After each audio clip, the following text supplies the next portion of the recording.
113. We have spoken about denial so much. We have spoken about when to leave it and move on.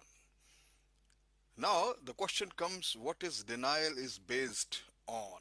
My friend, this timeless principle we'll talk about that denial is based on fear. Often denial is based on the notion that something even worse will happen once we stop denying and take action.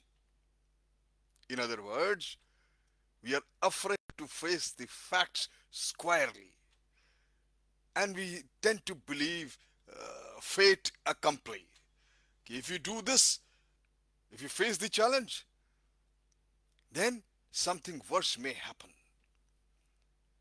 Many a therapist, my friend, can tell you that in spite of overwhelming clues that their spouse is having an affair, many people, many men, they will confirm, and I have confirmed myself that they won't confront their spouses over it.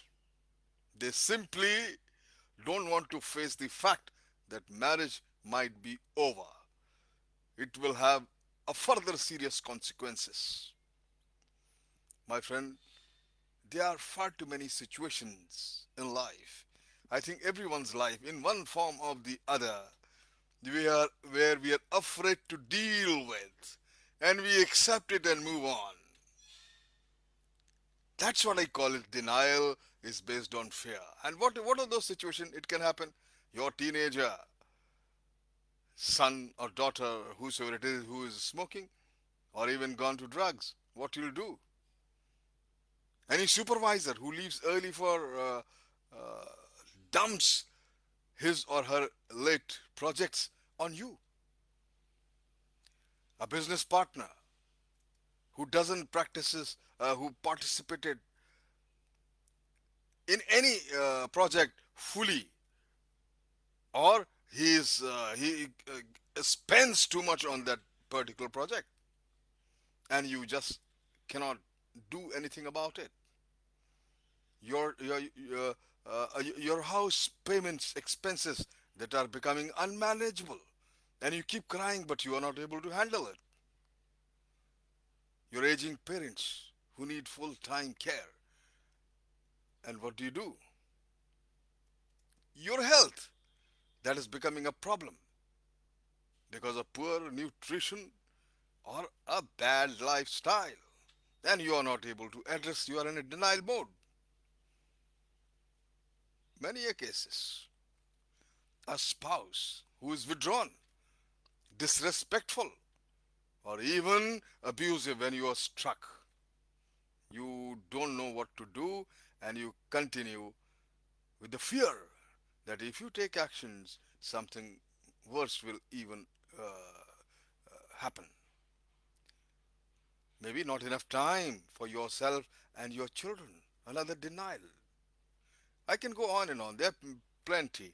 Though many of the situations I have talked about, they require drastic changes in how we live, how we work, and how we relate to others. Remember that the solution to these problems isn't always to quit your job or get a divorce, free the employee, fire your workers on ground, uh, or even ground your teenagers. No, these are not the solutions at all.